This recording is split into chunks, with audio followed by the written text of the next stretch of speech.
అయ్యో అయ్యో అయ్యో బంగారం లాంటి జగ్గుని పగలగొట్టారు దరిద్ర పిల్లలు. పో. అయ్యో అమ్మా, ఊరుకోండి అన్న, ఊరుకోండి.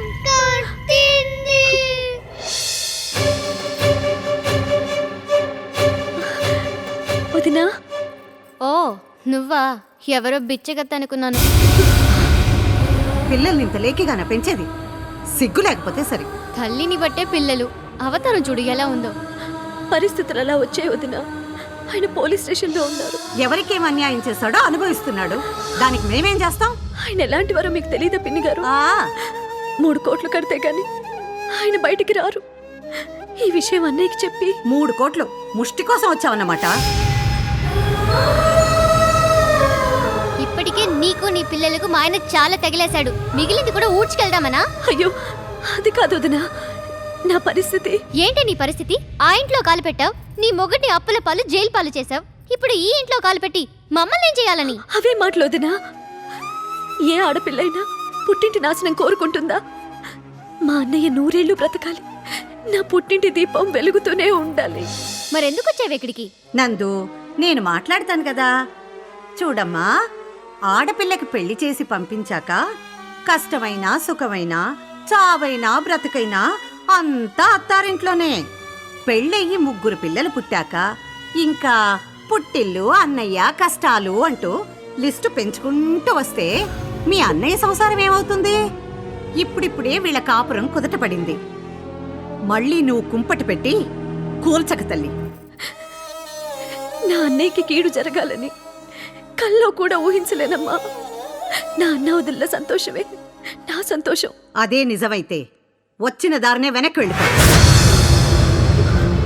అంతేకాదు, కోర్టులో కట్టాల్సిన 3 కోట్ల గురించి ఎట్టి పరిస్థితుల్లోనూ మీ అన్నయ్యకి చెప్పకూడదు. అలాగే వదినా, చెప్పను. ఇవాళ నా పుట్టినరోజు, రాఖీ పండుగ. అన్నయ్య రాగానే రాఖీ కట్టేసి వెళ్ళిపోతాను. ఏ రాఖీ కట్టకపోతే చస్తావా? నాకు ఊహ తెలిసిన తర్వాత ఇంతవరకు అన్నయ్యకి రాఖీ కట్టకుండా ఉండలేదు. ఇక నుంచి ఉండు. నువ్వు మీ అన్నయ్య ఎంత దూరంగా ఉంటే మీ అన్నయ్య వదిన అంత దగ్గరగా ఉంటారు. ఇంకా నిలబడ్డావే, వెళ్ళు. వెళ్తాను వదినా. పిల్లలు ఆకలి అంటున్నారు, వాళ్ళకి కొంచెం అన్నం పెట్టొదినా, తినగానే వెళ్ళిపోతా. పిల్లలే కదా అని జాలిపడేవు. అన్నం వంక పెట్టుకుని వాళ్ళ అన్నయ్య వచ్చేదాకా ఇక్కడే ఉందామని ప్లాన్ వేస్తుంది. ముందు ఈ దరిద్రాన్ని వదిలించుకో. హే, మర్యాదగా చెప్తున్నాను, మీ అన్నయ్య వచ్చేలోపు నీ పిల్లల్ని తీసుకుని వెళ్ళిపో. వెళ్తాను వదినా. పిల్లలకి కొంచెం అన్నం పెడితే. అన్నం లేదు, సున్నం లేదు. పద. వదినా, వదినా, వదినా. ఏయ్, ఆఖరిసారిగా చెప్తున్నాను, నువ్వు మీ అన్నయ్యని కలిసినా నీ కష్టాల గురించి ఆయనకి చెప్పినా మీ అన్నయ్య చచ్చినంత ఒట్టే, చచ్చినంత ఒట్టే, చచ్చినంత ఒట్టే.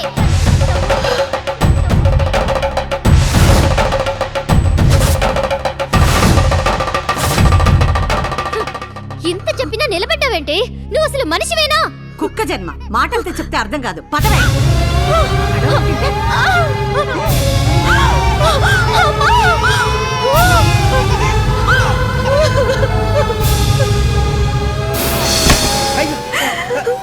లక్ష్మమ్మ, ఏంటమ్మా ఇది?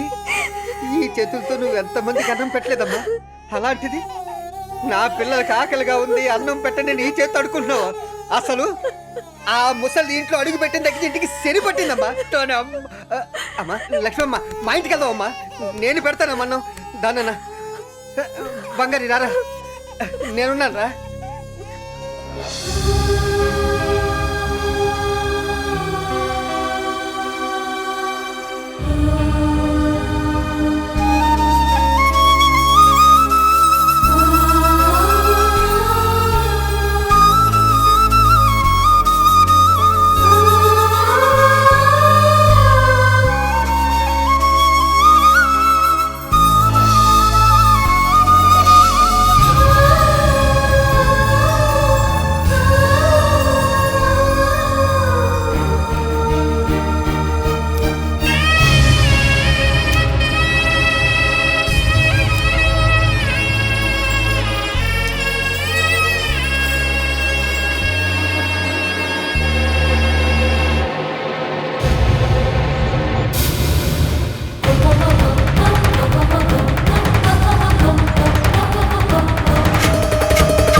అయ్యో కాలిందా?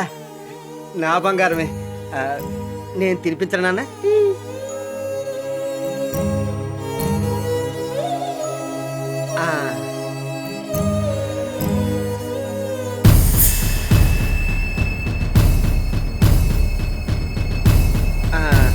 కడుపు నిండా తినమ్మా.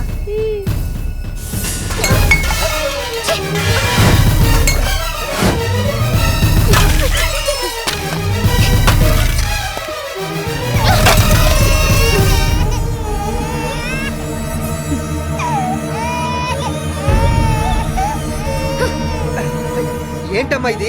ఏంట్రా, నేను సుమంగలిగా ఉండడం నీకు ఇష్టం లేదా? దీన్ని తెచ్చి ఇంట్లో పెట్టుకున్నా ఏంటి? నీ మొగుడు జైల్లో ఉన్నా పర్వాలేదు, మీ అన్నయ్య చచ్చినా పర్వాలేదు, నీకు నీ పిల్లలకు మెక్కడానికి తిండి కావాల్సిందా? పిల్లలు ఆకలి ఆకలి అంటుంటే చూడలేక నేనే తీసుకొచ్చానమ్మా.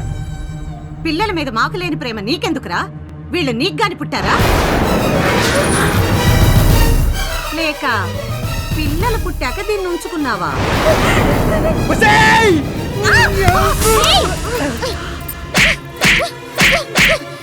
మా ఇంట్లో కుక్కలా పడుండేవాడివి మా అత్తయ్య మీదకి చెయ్యెత్తుతావా? నిజమేనమ్మా, ఇలాంటి తప్పుడు కోతలు కూర్చుని దాని మీద చెయ్యెత్తకూడదు. ముక్క ముక్కలు కింద లేదమ్మా, ఇలాంటి వావి వరుస తెలియని నీచమైందాన్ని వదలకపోతే నా మీద ఒట్టే. వదిలే. ఆ దేవత మొహం చూసి మీ ఇద్దరిని వదిలిపెడతాను. లేకపోతే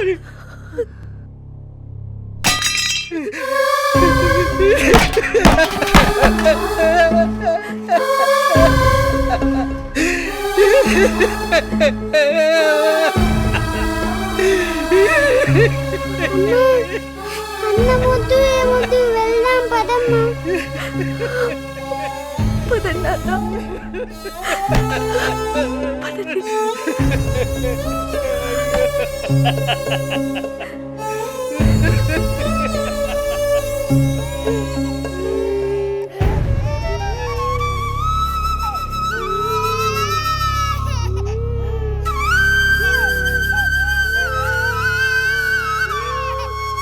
అన్నం తింటుంటే అత్త కాలుతో తన్నింది ఎందుకమ్మా? నందు, మీ ఆయన వచ్చినట్టున్నాడు. లక్ష్మి, అమ్మా లక్ష్మి, లక్ష్మి, లక్ష్మి వచ్చిందా? వచ్చింది. వచ్చింది మన ఇంటికి కాదు, మన కోసం కాదు బాబు. శివాజీ ఇంట్లో ఉందని తెలిసి తీసుకొద్దామని వెళ్ళాం. పిల్లలు బయట ఆడుకుంటున్నారు, లోపల శివాజీ మీ చెల్లెలు గారు సరసాలు ఆడుకుంటున్నారు.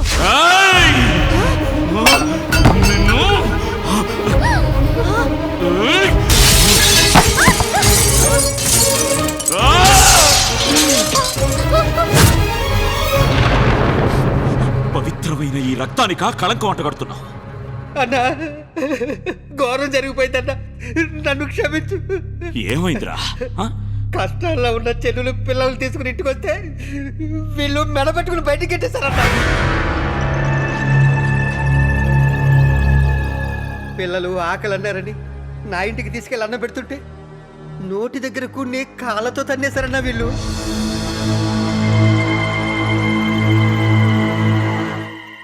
ఏ ఆడపిల్లకి కష్టం వచ్చినా దేవుడు గుర్తుకురాడు, పుట్టిల్లే గుర్తుకొస్తుంది.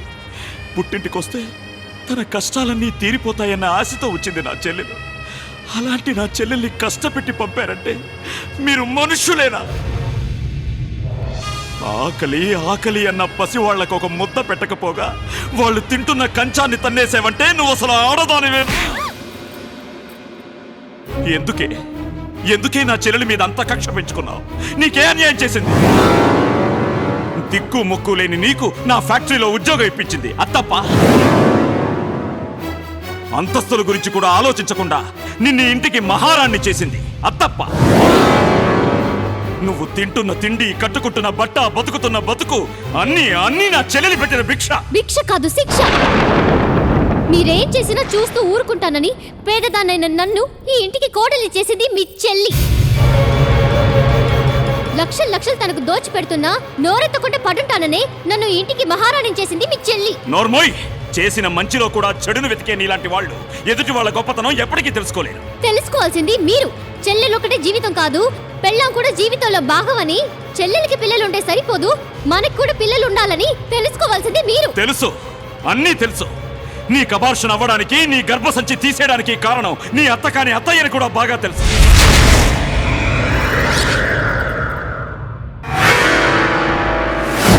మన కుటుంబాన్ని సర్వనాశనం చేయడానికి ఈవిడ గారి ఇంట్లో అడుగు పెట్టిందని కూడా తెలుసు. నేనా నేనెందుకు అలా చేస్తాను? మాట్లాడకు. మాకింత ద్రోహం చేసినా నిన్నెందుకు వదిలేస్తున్నానో తెలుసా? ఆడదానివి, అమ్మంత వయసున్న దానివి అన్న గౌరవంతో. ఇలాంటి వాళ్ళ చెప్పుడు మాటలు వింటూ ఉంటే జీవితాంతం ఇలాగే ఏడవాల్సి వస్తుంది. నీకో విషయం తెలుసా? పెళ్ళాన్ని ప్రేమించే ప్రతివాడు చెల్లెల్ని ప్రేమిస్తాడో లేదో తెలియదు, కానీ చెల్లెల్ని ప్రేమించే ప్రతివాడు ఖచ్చితంగా పెళ్ళాన్ని ప్రేమించే తీరుతాడు. ఎందుకో తెలుసా? అత్తింట్లో తన చెల్లెలు ఎంత సంతోషంగా ఉండాలని కోరుకుంటాడో తనింటికొచ్చిన ఆడపిల్ల కూడా అంతే సంతోషంగా ఉండాలని కోరుకుంటాడు. కాబట్టి నా చెల్లెలికి ఏ ప్రేమనైతే నువ్వు దూరం చేశావో ఆ ప్రేమ నీకెప్పటికీ దక్కదు. నా చెల్లెలి కష్టం తీర్చలేని ఈ ఆస్తి, ఈ అంతస్తు ఏది నాకొద్దు.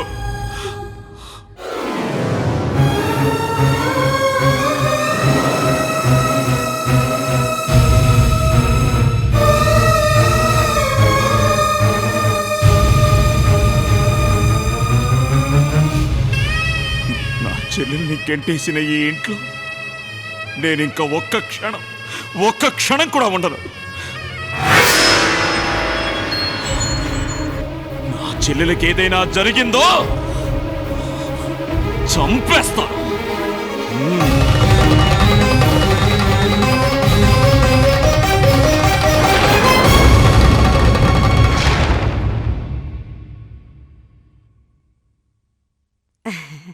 అమ్మ నందు,